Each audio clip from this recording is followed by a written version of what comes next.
Good morning students.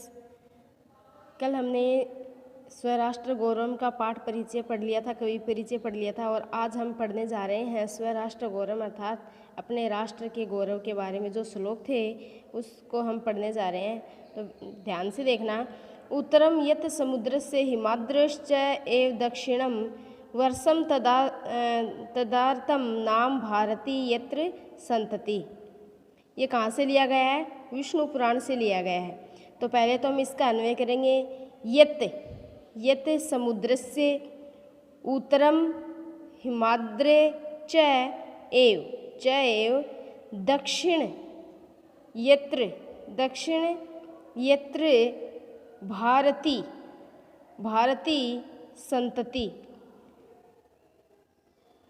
संतति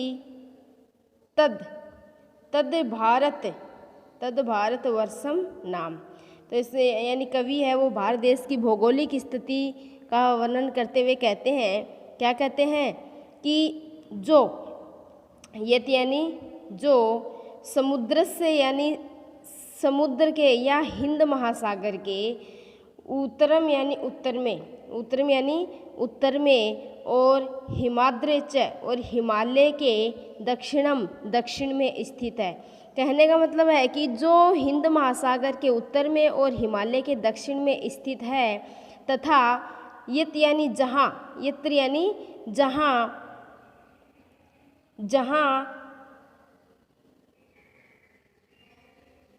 सरस्वती, जहाँ भारती यानी सरस्वती की संतति यानी संतान या भारतीय लोग रहते हैं, जहाँ सरस्वती की संतान या भारतीय लोग रहते हैं, यदि यानी उसे भारतम यानी भारत देश के नामम यानी नाम से जाना जाता है, उसे भारतवर्षम भारतवर्ष के नाम से जाना जाता है या भारत देश के नाम से जाना जाता है। कि हिंद महासागर के जो उत्तर में और दक्षिण के जो हिमालय के जो दक्षिण में स्थित है, तथा जहाँ सरस्वती की संतान या भारतीय लोग रहते हैं, उसे भारत देश के नाम से जाना जाता है। ठीक है। अगला है हिमालयात समारभ्य यावद इंदु सरोवरम तम देव निर्मितम देशम हिंदुस्थानम प्रक्षते। तो हिमालयात समारभ्य इंदु सरोवरम यावत यानी ये देश स्थित है। देव निर्मित तम देशम हिंदुस्तानम प्रक्षते। तो इसका क्या होगा? कवि मतलब इसमें भी भौगोलिक स्थिति का वर्णन करते हुए कहते हैं कि हिमालयात यानी हिमालय पर्वत से लेकर हिमालय पर्वत से समारंभ यानी आरंभ होता है, हिमालय पर्वत से लेकर इंदु सरोवरम यानी हिमालय पर्वत से लेकर हिंद महासागर तक जो देश फैला हुआ है तथा देव निर्मितम तथा देवताओं द्वारा निर्माण किया गया है, वह भारत वर्ष के नाम से जाना जाता है या हिंदुस्तान के नाम से जाना जाता है। यानी जो हिमालय पर्वत से लेकर हिंद महासागर तक जो देश फैला है तथा निर्माण देवताओं द्वारा किया गया है, वह देश भारतवर्ष के नाम से जाना जाता है। कहाँ से लिया गया है? बृहस्पत्यागम से। अगला है गायन्ति देवा किल गीतकानि धन्य अस्तु ते भारत भूमि भागे स्वर्ग अपवर्गा स्पद मार्ग भूते भवन्ति भूये पुरुषा पुरुषुर्त्वाम। ये कहाँ से लिया गया? ये भी विष्णु पुराण से ही लिया गया है। तो इसका अन्वय होगा देवा किल गीतकानि गायन्ति धन्यः तु ते पुरुषं सन्ति। ये स्वर्ग अपवर्ग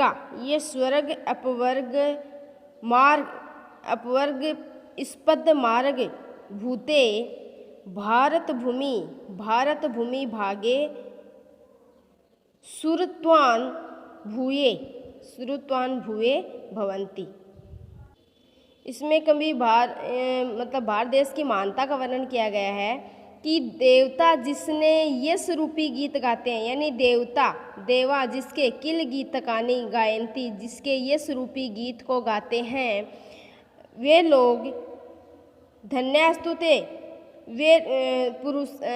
वे लोग वास्तव में धन्य अस्तु, वे लोग वास्तव में क्या हैं, धन्य, जिन्होंने स्वर्ग अपवर्ग स्पद मार्ग भूते, जिन्होंने स्वर्ग और मोक्ष का रास्ता अपनाने, मार्ग यानी रास्ता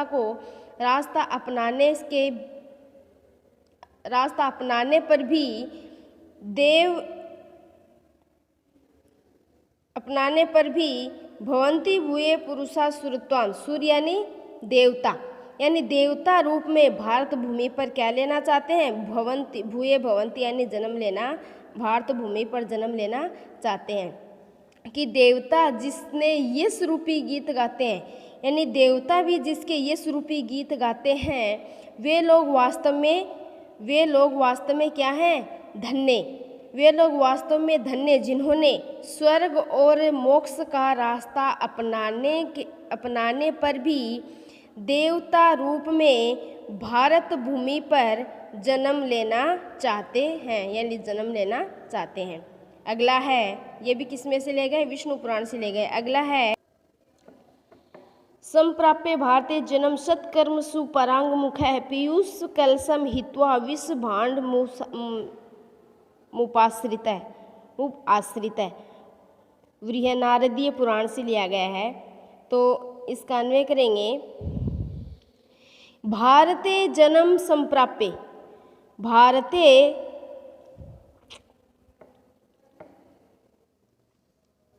ये मनुष्य भारत देश से,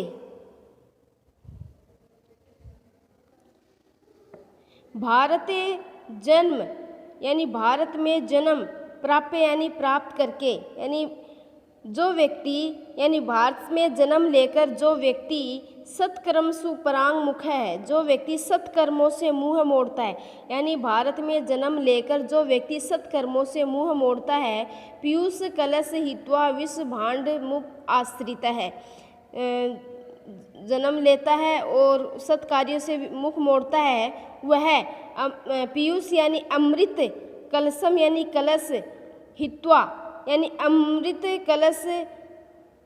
से भरे घड़े को छोड़कर, अमृत से भरे हुए कलशम यानी कलश को छोड़कर विष भांड अनुसृत है, यानी विष भांड को प्राप्त करता है, यानी विष से भरे हुए घड़े को प्राप्त करने के समान माना गया है। कि भारत देश में जन्म लेकर जो व्यक्ति सत्कर्मों से मुंह मोड़ता है, वह अमृत से भरे हुए घड़े को छोड़कर विष से भरे हुए घड़े को प्राप्त करने के समान माना गया, अर्थात भारत में रहकर सत्कर्म से दूर नहीं रहना चाहिए। अगला है, एतद्देशे प्रसूतस्य सकाशा अग्रजन्म है, स्वम चरित्रम शिक्षेरन पृथ्व्याम सर्वमानवाः, मनुस्मृति से लिया गया है।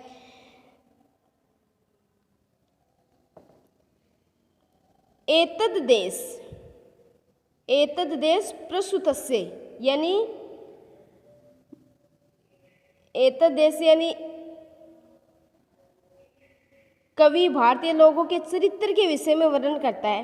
किसके बारे में वर्णन करता है, यानी लोगों के चरित्र के विषय में वर्णन करते हुए क्या कहता है कि एतद देश यानी इस देश में प्रसूतस्य, इस देश में यानी हमारे से पहले जन्म लिए, अग्र यानी हमसे पहले जन्म यानी जन्म लिए सभी पूर्वज, अग्रज यानी पूर्वज, सभी पूर्वज यानी लोगों के चरित्र के विषय में वर्णन करते हुए कहते हैं कि इस देश में हमारे से पूर्व जन्म लिए सभी पूर्वजों ने, यानी इस देश में हमारे से पहले प्रसूतम यानी जन्म लेने वाले, प्रसूत से हमारे से पहले, इस देश में हमसे पूर्व जन्म लेने वाले हमसे पूर्व जन्म लेने वाले सभी पूर्वजों ने स्वम स्वम यानी अपने अपने, चरित्रम यानी चरित्र से, पृथ्व्याम यानी पृथ्वी के, सर्व यानी सभी, मानवा यानी मानवों को क्या किया है, शिक्षेरन शिक्षित किया है।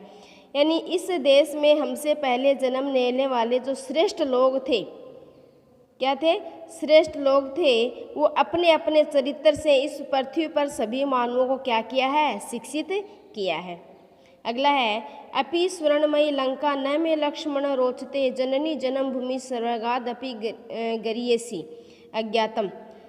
अपि स्वर्ण यानी इस श्लोक में क्या बताया गया है कि राष्ट्र गौरव के,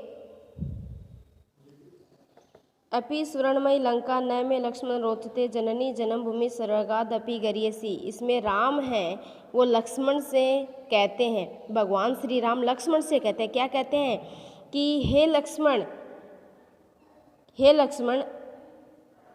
स्वर्णमयी लंका, कि ये हे लक्ष्मण यह सोने से बनी हुई लंका भी मैं यानी मुझे न रोचते, अच्छी नहीं लगती है।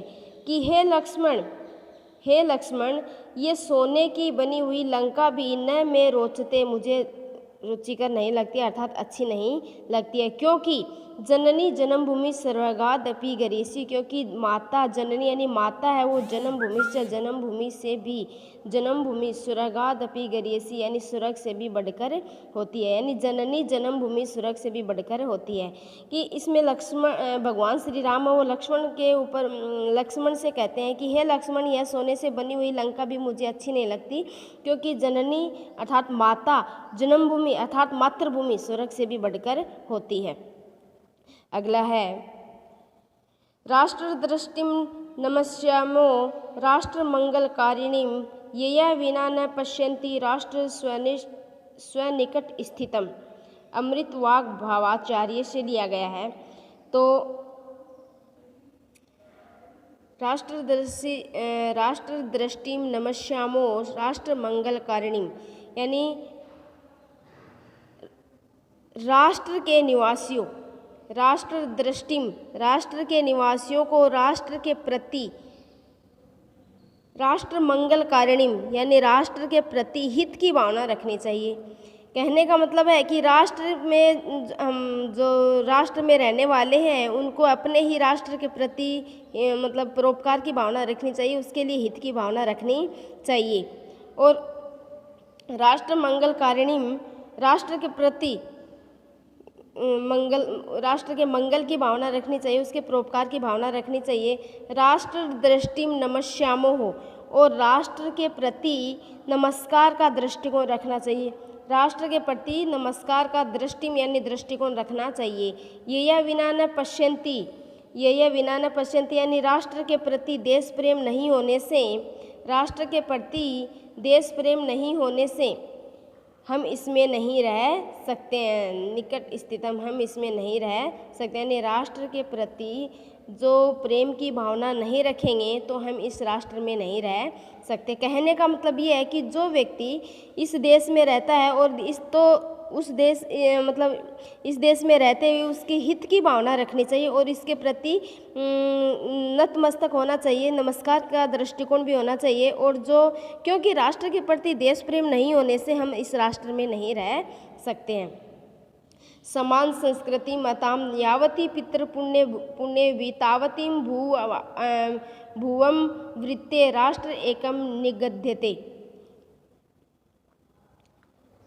इसमें बताया गया कि समान संस्कृति मताम यानी पितरों के द्वारा जितनी भूमि को, पितृ पुण्य भूमि यावती यानी पितरों के द्वारा पुण्य भूमि को पवित्र किया, यानी पितरों के द्वारा पुण्य भूमि को पवित्र किया गया है, उतनी भूमि को घेरकर तावती यानी उतनी ही भू आवृत्ति यानी उतनी ही भू यानी भूमि को आवृत्ति यानी घेरकर एक देश का निर्माण किया है। राष्ट्र एकम एक राष्ट्र का निगद्यते यानी निर्माण किया है। यानी कि पितरों पूर्वजों के द्वारा जितनी भूमि को पवित्र किया गया है, यानी हमारे पूर्वजों के द्वारा इस भूमि को क्या किया गया है, पवित्र किया गया है, और उतनी भूमि को घेरकर एक देश का निर्माण किया गया है। यानी जिस भूमि को पवित्र किया गया है उस भूमि को घेरकर इसको हमारे देश का निर्माण किया गया है। अगला है पितृभूत्वम पुण्यभूत्वम द्वे यस्य न विद्यते तस्यैव स्वत्वम तत्र राष्ट्रं भवितुम न किलाहर्ति। तो इसमें क्या बताया गया है, पितृभूत्वम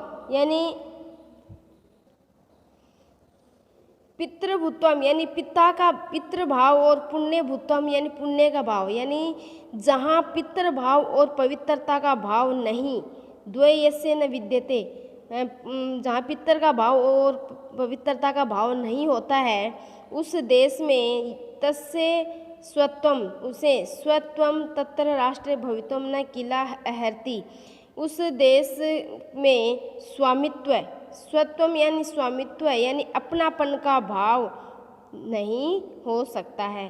कहने का मतलब है कि जिस देश में पितृभाव और पवित्रता का भाव नहीं होता है उस देश में स्वामित्व अर्थात अपनापन का भाव भी नहीं हो सकता।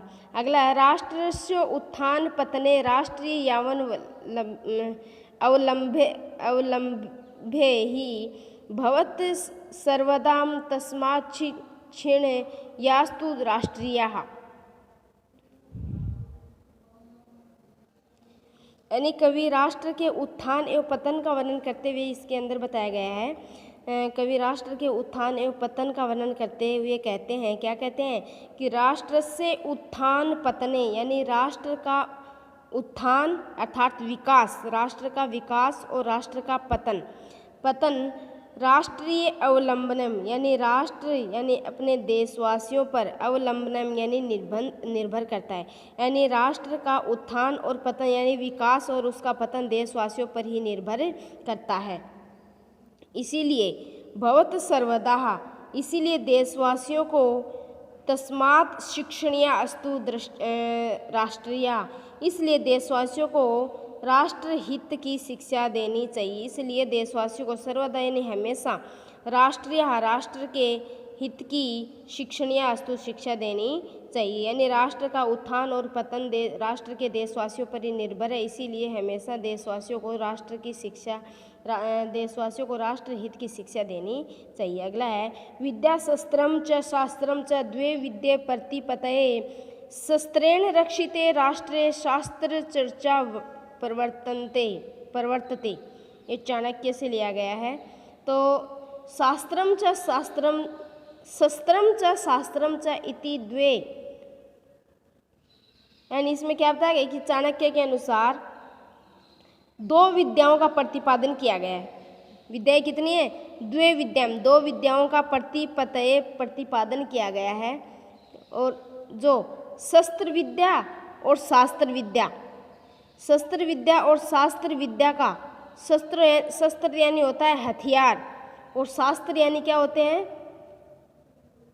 शास्त्र अपने जो अध्ययन करने वाले जो शास्त्र होते हैं, यानी विद्याध्ययन, विद्या शस्त्रम च शास्त्रम च द्वे, यानी इसमें बताएगा कि शस्त्र विद्या और शास्त्र विद्या का हथियारों के माध्यम से देश की रक्षा कर, यानी हथियारों के माध्यम से देश की शस्त्रेण रक्षितम, हथियारों के मध्य से राष्ट्र रक्षितम, देश की रक्षा कर शास्त्र चर्चा वर्तते, यानी शास्त्र विद्या पर चर्चा करनी चाहिए, अर्थात देश की रक्षा करके ही शास्त्रों का ज्ञान प्राप्त कर सकते हैं। फिर से देखना कि चाणक्य के अनुसार दो विद्याओं का प्रतिपादन किया गया है, एक तो शस्त्र विद्या और एक शास्त्र विद्या। तो शास्त्र विद्या का यानी शस्त्रों के माध्यम से देश की रक्षा कर, शस्त्रों के माध्यम से देश की रक्षा कर शास्त्र विद्या पर चर्चा करनी चाहिए, शास्त्र विद्या पर चर्चा करनी चाहिए, अर्थात देश की रक्षा के लिए शास्त्रों का ज्ञान प्राप्त कर सकते हैं। ओके स्टूडेंट्स, आज बस इतना ही पढ़ेंगे। थैंक्स।